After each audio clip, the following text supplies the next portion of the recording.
To Moses questioning who he is, to when God sends Moses, things get worse before they get better, and all that. And today we come to a part where God said at the end of last week, enough. Now is the time. Now is the time. Sometimes at home, I don't drink coffee. I drink tea. All right, coffee smells wonderful, but it tastes awful to me. Sorry, Joe's not here, but anyway, I usually take my cup of hot water and put it in the microwave, right, for like a minute and a half, and get it out. And depending on the mug that I use, it's either fine or it's really hot. And sometimes it burns, but over the years I have developed calluses on my hands. And my kids who don't quite have those yet sometimes can't pick up things as hot as I can because of my calluses. Dad, how do you get this? Like, well, son, I used to do construction, hammers and nails, and over time it wears down your hand, the soft baby skin, right? And then it rips them apart, then it heals, and as it heals, what happens? It gets harder. And you do it again, and it rips apart, and it heals, and it gets harder. Through repetitive processes of doing the same thing over and over. But each time, as it heals, it gets a little harder. So over time, I'm able to hold a hot cup for a prolonged period of time without getting burnt, as opposed to, say, Christian who doesn't have quite these calluses yet. Question for you. That's how you get calluses on your hands. How do you get calluses on your heart?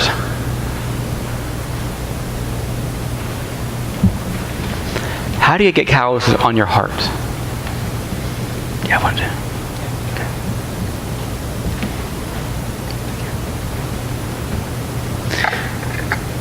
It's not quite as obvious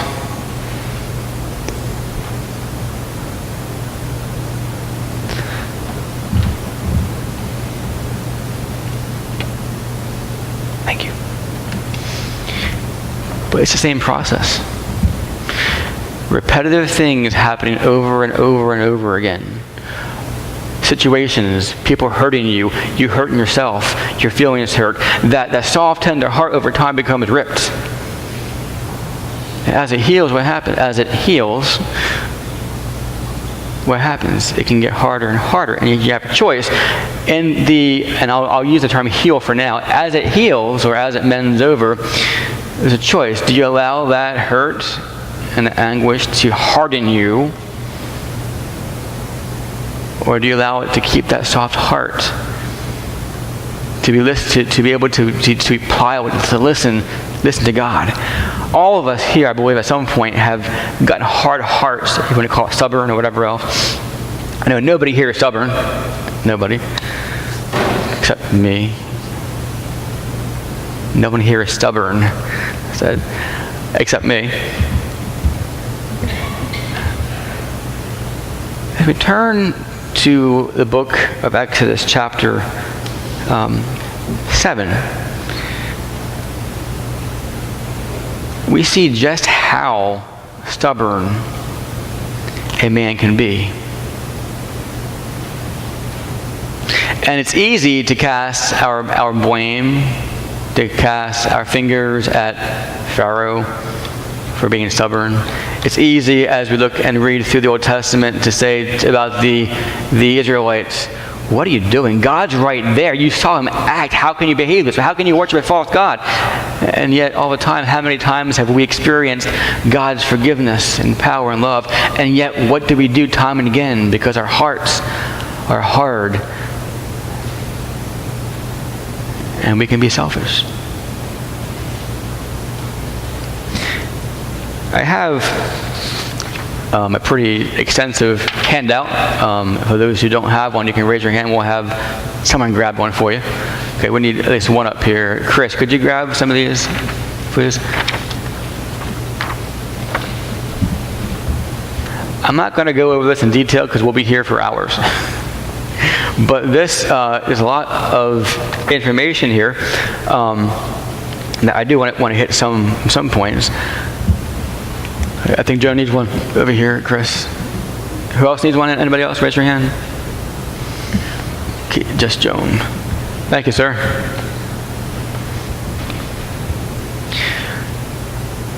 The time has passed where God, now how many years has Israel been in Egypt?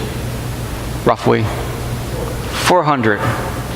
They were brought there from Joseph as a sanctuary safety out of the famine. Over the years, guests become slaves, and they were enslaved by Pharaoh. And where was God? Well, God was there, but he waits. Thank you, sir. Thank you.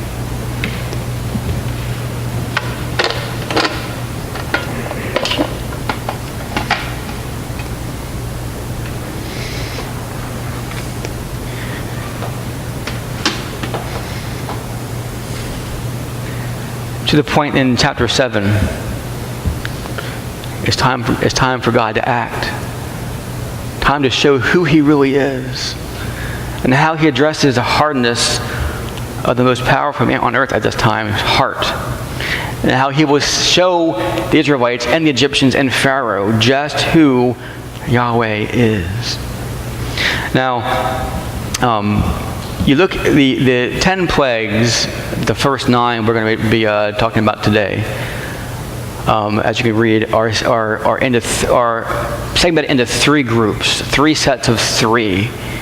If you look at your handout there, the first set's whole point, God says in verse 17, by this, he's talking to Pharaoh, by this you, Pharaoh, will know that I am Yahweh. I am God. And these 3 plagues affect everybody. The Egyptians, Pharaoh and his courts, and the Israelites. All of them. And the first plague was the Nile turning to blood. I'm not going to get into whole depth right now. Read this. And as one more side thing, there's a lot of information within these week's sermons. So beginning today, we're going to start something different. At the end of the church service, I'm not going to go back and I'm not going to shake hands.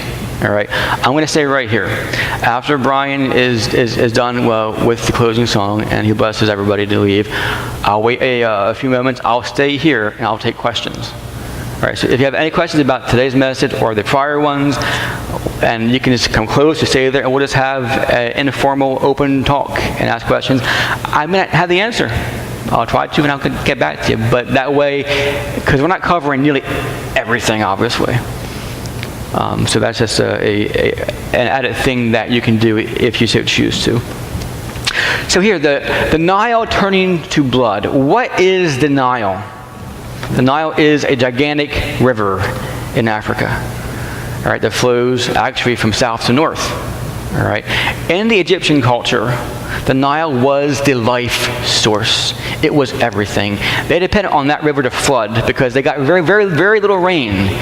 That flooding of that river inundated the lands through the canals, through the streams, through the reservoirs to irrigate and to provide life force for that people.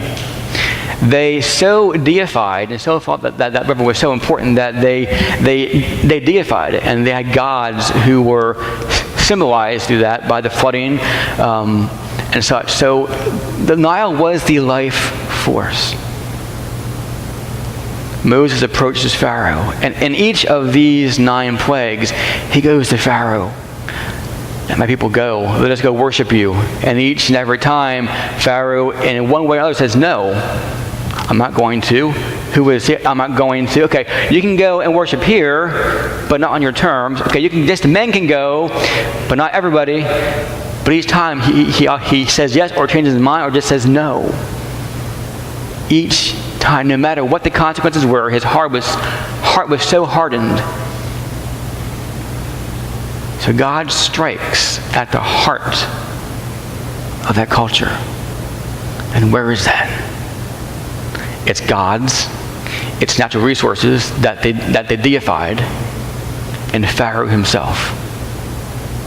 So there are different views of how these plagues worked.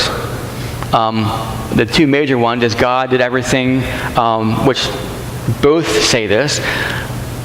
One view is God uses natural occurring things that happened and magnifies them and intensifies them and causes the timing to happen and the duration and the intensity. The other theory is God just made the river blood and each plague was contained in itself. My slant on this is that God used natural occurring things and enhanced them, guided them, timed them for his purposes. They both demonstrate God's power. They both demonstrate God's point and purpose. So whether you believe one or other, I don't really care. Both, God says, I have done this, and that's how it is. But I'm going to assume that through natural events, that's how God uses it for the purpose of this message.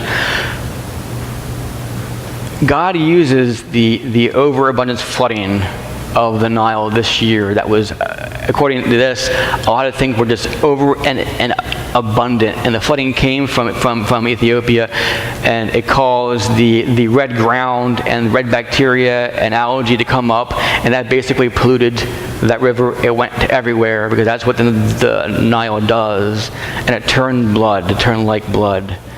Now, was it literal blood? I would argue not. There are ample examples in Scripture, but also in non-biblical sources that it's hyperbole. It was as blood, like blood. Joel, it's in your notes. Joel 2:31, the moon will turn blood. Does that mean that the moon becomes blood? I would argue not. It turns like blood. So it's hyperbole. And this contaminated red Nile water contaminates everything. They can't find water. The water's cut off. The fish die in the river. It's a disaster. You think of what's happening in Puerto Rico, which is ridiculously horrifying. These things happen over the course of 9 to 12 months in Egypt. So Moses goes to Pharaoh, set us free, let us go worship. God says, no. Fine. God demonstrates his power over the Nile, over one of their gods. Turns to blood red. Everything is contaminated. Fish die, which leads to then plague 2. The frogs have nowhere to go. It was just this time of year, that flooding usually is about late summer, August. The frogs have nowhere to go. They come out of the water, go everywhere. In houses, in your bathrooms, in your bedrooms, and everywhere. Moses goes to Pharaoh, let us go. No, fine. Finally, he says, fine, I'll let you go. Moses prays to God, the frogs die. Pharaoh changes his mind once again. No, you can't go. What happens to all those dead frogs? What happens to all the dead fish? I remember from the luncheon last week, I used to work at a crab place. I used to harvest soft-shell crabs years and years ago. It smells to high heaven. Rotting fish, rotting frogs everywhere, it stinks. And then what happens with those rotting fish and rotting frogs? What comes after that?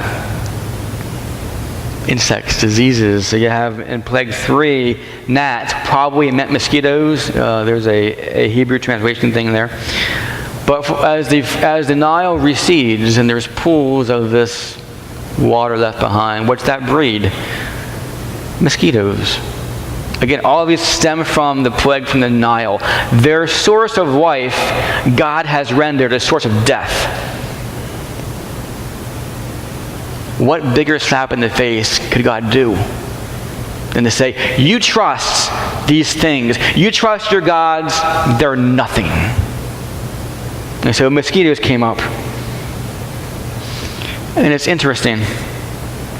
In plague 1 and plague 2, the magicians of Pharaoh imitated God's miracle somehow, whether by deception or by demonic influence, whatever. They could not duplicate this. And they said, this is the hand of God. This is the hand, this is the work of God's finger. And from that point forward, they stepped aside.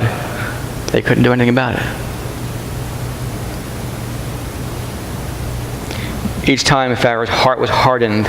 And the point of the first three, Yahweh and his name signifies a personal dynamic presence. Pharaoh would know, I am Yahweh. I am God. The next set of three, the point is in verse 822, that you would know I am Yahweh. I am in this land. And God sends then in plague number 4, plague of flies, literally in the Hebrew, swarms. It doesn't say what insect, it says swarms. So we understand it to be flies that bite, all right? And its distinction from this point forward, from plague 4 on, these affect only the Egyptians. Now there is a little caveat there, maybe plagues 6 and plague 8, maybe also the Hebrews, but I would argue not. But there is a distinction. God separates now the punishment between his people and the Egyptian people. And they are safe. And these swarms go because they have decaying fish, decaying frogs. These swarm, and they're a nuisance. Pharaoh at first agreed, fine, go, changed his mind again because his heart was hardened. Then we go to plague 5, livestock. Now when you have decaying fish, decaying frogs, you have swarms of flies that bite, that could be carrying disease, poison land, what happens to your livestock? Gets sick and dies. Except in the land of Goshen. The Israelites cattle don't die. Some commentators think this may have been anthrax. But again, Pharaoh's heart was unyielding in verse 7. So then plague 6 came, the boils. And this is the last plague that's associated with the flooding of the Nile. The boils, then, the disease that killed the cattle, then spread to whom? People. So much so that the magicians couldn't even stand before Moses. But still, Pharaoh's heart was hard. But however, there is a difference here now. In verse 12, God hardened Pharaoh's heart. Hold on to that for a minute, because I want to address that in about 2 minutes. Because somebody say, well, if God hardened his heart, what choice did Pharaoh have? In fact, God predicted in chapter 4 and even 7 that Pharaoh would not turn. So what choice did Pharaoh actually have? The point of these three was that God is more than just a God of Israel. He is the God over all. He is the God over all. He is in this land. Shift now to the last three. The last 3 sets of plagues, again only affecting the Egyptians, but now 3 separate plagues apart from the Nile that drive home the power of God. The point so that you may know that there is no one like me in all the earth, God says in chapter 9, verse 14, that you may know that there is no one like me in all the earth. So what you do? Plague 7, a hail, happens around January, February, given to what kind of crops that we're told are there. God was even compassionate. He warned them, go get your livestock, slaves out of the field.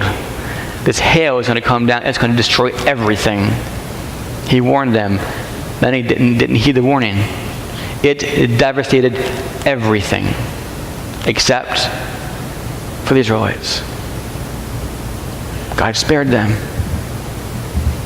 Pharaoh then, in verse 35, confessed his sin when Moses came. I've sinned. Okay, go. Then he changed his mind again because God hardened his heart. Now, one quick correction. Under that, under plague 7, the next to last dot, where it says did not affect the Israelites, that should be verse 26, not verse 20. That should say verse 26. Even through this massive storm, Pharaoh's hard heart stopped him. So then comes plague number 8, the locust, which is about February, March. God hardened Pharaoh's heart and his officials' hearts, so God could perform these signs, and these stories could be passed on for generations to Israel, so they would know who Yahweh really is. What this hail didn't destroy, the locust finished off. Totally. But ultimately, in verse 20,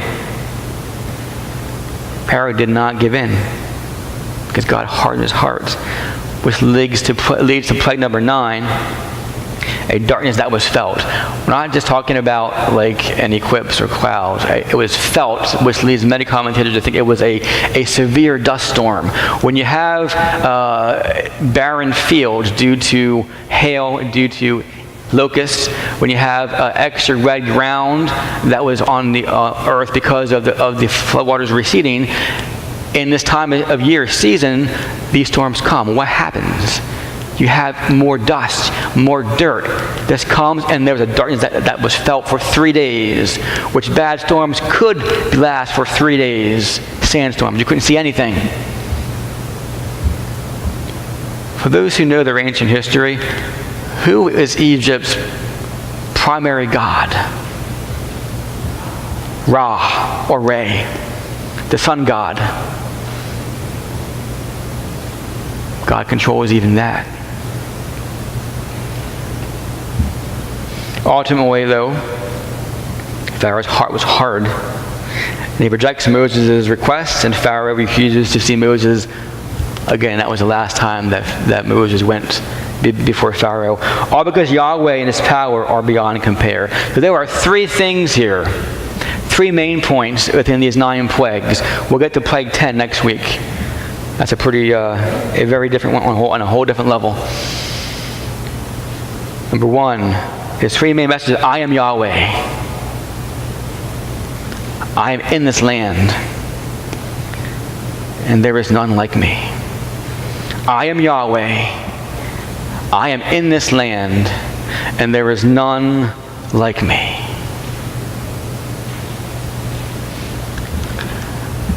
The Hebrew word for God, generic, is Elohim, creator God. The personal name Yahweh means a personal experience. How many here have ever been to the Grand Canyon before? How many have seen pictures of the Grand Canyon before? How many didn't raise their hand? I can sit here and tell you how beautiful it is, and go on we experienced a hailstorm going halfway down. We had to go against the rock cliff to get out of it. Kid remembers that one. Kid was like, what, 3, 4? If it was 5, 4 or 5. It was phenomenal, right? How many have been to Haiti before? Yeah. The first thing you see flying in is what? Besides the beautiful blue water, green. We saw this, the rolling hills, green. And we can see, and we even showed pictures here. Remember those who were here? And we can go on. But you know what? Is that a substitute for experiencing it yourself? I can sit here for hours and go about the beauty and the majesty of those 2 places. But until you are there, until you're in the midst and experience it, it's nothing. I can do nothing except just tell and show through pictures what it's like. That is what knowing Yahweh is about. And that applies to us today. Many claim to know God, but do they know Yahweh? There are many lesser gods out there, idols that people serve, but do you know Yahweh? The one who, when he shows up, he acts. The one is, when he's there, he's personal. He's not this clockmaker that winds up and just leaves it go. He is there in it. And his timing may not be our timing, but he's there. And he makes sure that they know there is no one like me.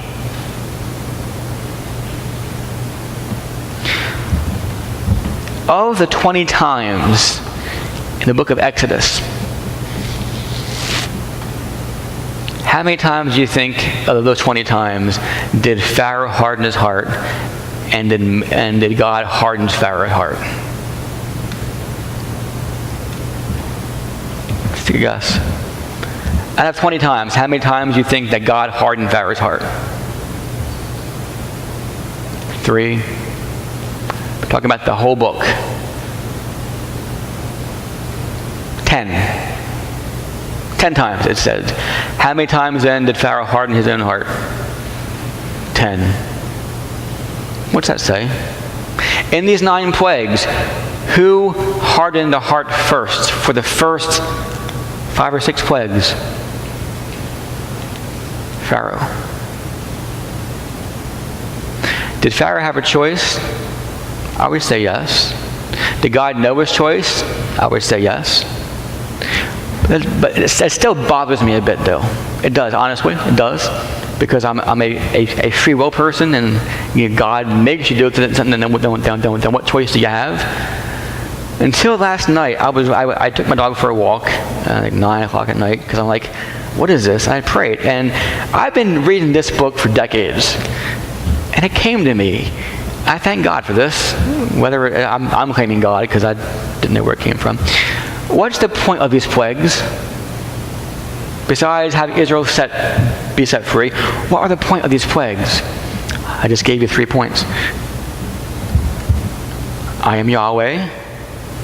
I'm in this land, and there is none like me. If you go back under the first set on page 1, under the Nile turns to blood, second main point, third subpoint, does this natural occurrence diminish God's power? No. In fact, I'd argue persuasively, I think, it's just the opposite. Why?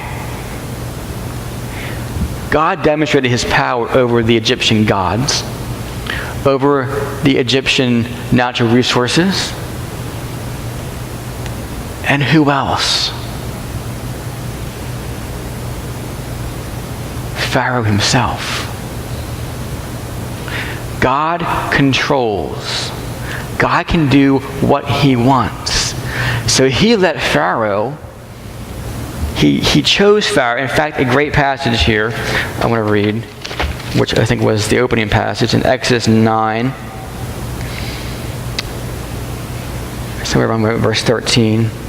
Get up early in the morning, verse 9, chapter 9, verse 13 of Exodus. And the Lord said to Moses, get up early in the morning, confront Pharaoh, and say to him, see what the Lord, Yahweh, the God of the Hebrews, says, let my people go, so they may worship me. Or this time I will send the full force of my plagues against you, and against your officials and your people, so you may know that there is no one like me in all the earth. For by now I could have stretched out my hand and struck you and your people with a plague that would have wiped you off the earth. But I have raised you up for this very purpose, that I might show you my power, and that my name might be proclaimed in all the earth. If you're a manager and you have to hire people for a role,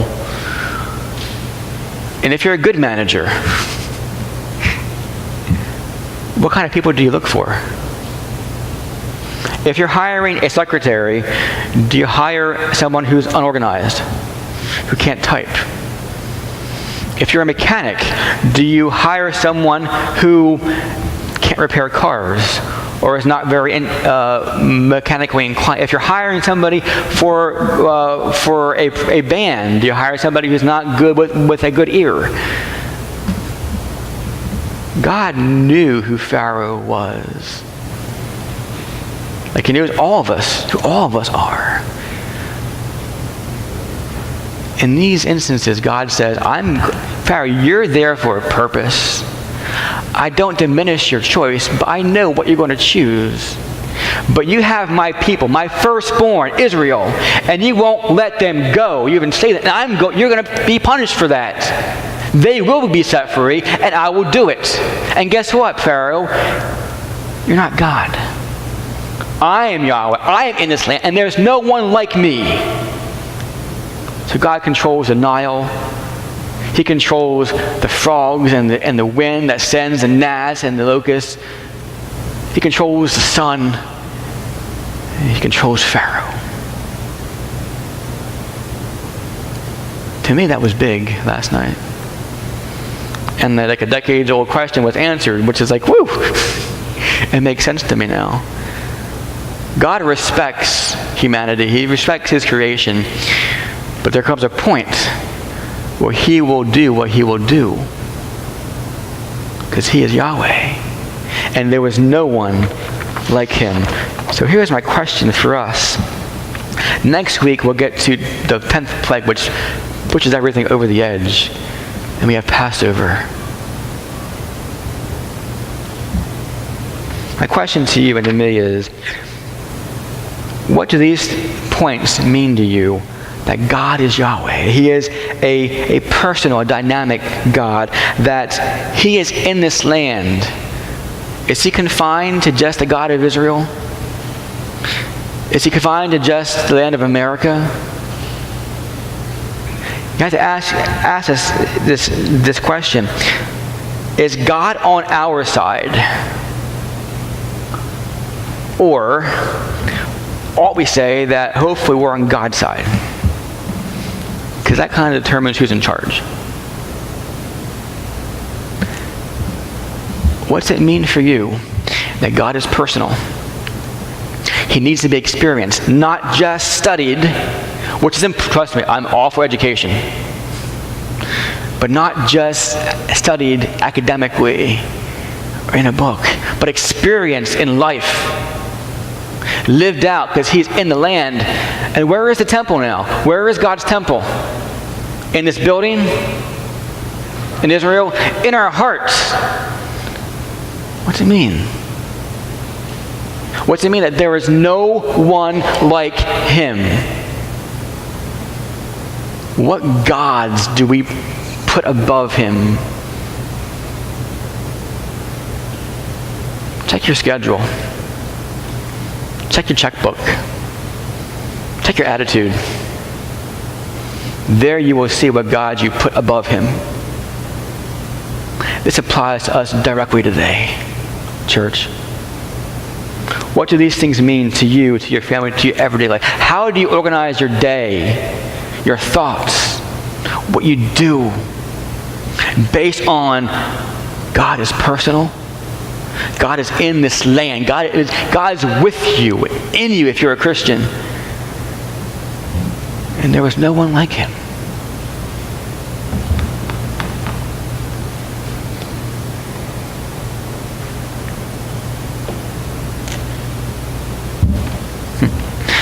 There it is. Fast forward thousands of years. Jesus is at a table with his 12. And guess what? It's the same thing. I am Yeshua. God saves. I am with you. There is no one like me. Now, if you would hear someone say that on their own accord, say like a guy trying to court or trying to date a girl, yo, how you doing? There's no one like me. Yeah. You would think they're kind of a braggart, a little prideful.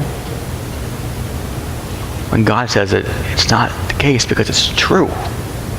And we see his heart. There is no one like God. No one like his son Jesus. And so Jesus the eve before he was tortured and killed, ate the Last Supper with his people. He says, I'm here. I'm with you. There's no one like you. This, in fact, is a symbol of my body that's going to be broken for you.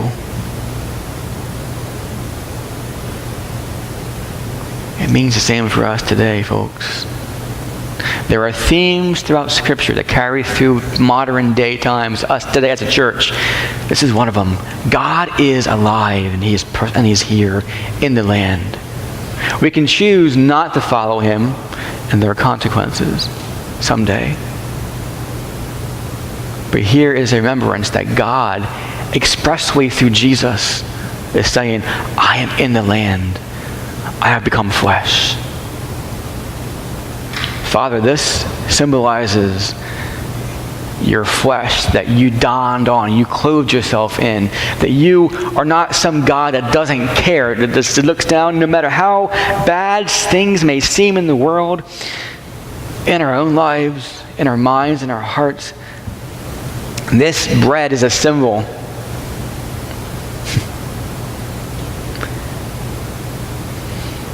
that you are willing to give yourself.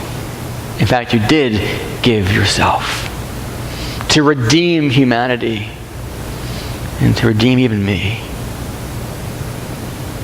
Would forgive us.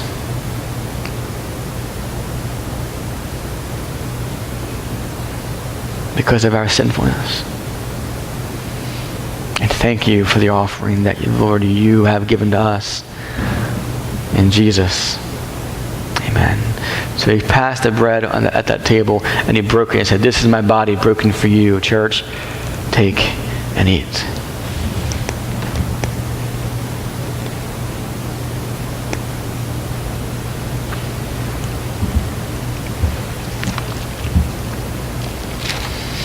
He took the cup and raised it, and same symbolism. This blood that I shed, he said I was going to shed, that has been shed for us, is shed because of us. Our blood doesn't need to be shed. The blood of a righteous one covers the multitude of sins. That's indeed what Jesus was. He sacrificed through his broken body, through the poured out blood, covered and fulfilled the penalty of sin, which is death, so that we can know, not just in this life, but in the age to come, God will be our God, and we'll be his people. That doesn't start when we die. It starts now and continues in full in the next life. That is our hope. That is our joy. And that is our encouragement today, that God is in this land. Do you believe that, church? I don't believe you, church. Do you believe that? Two people do. That's a start. Can you imagine what our lives would be like when we were worshiping this morning? And Brian, I don't want to say to you, if I'm not singing sometimes, I'm in prayer. And today the songs just really spoke to me. And not that you guys weren't great, because you were. I tuned everything out and tried to really experience Yahweh. And if I could do that every day, not just tune things out, but be attuned to him, how would our interaction with our spouses change, with our kids change, with our siblings change, with our parents change, with our friends, our family, with those that we don't care about, how would that change if we experienced on the forefront of our mind and hearts who he was? It would radically transform your life and the life around you.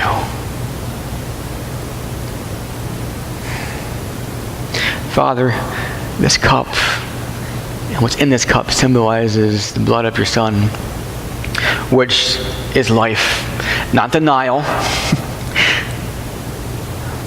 but your Son. When we forget that, remind us. And I ask a bold prayer that you may remove the things that hinder us from worshiping you. And the hard hearts that we have through our own doing, through the hurts of others that we have allowed to callous us. There is nothing more powerful than you and the power and the blood of Jesus, in whom we drink this in memory of. Take and drink.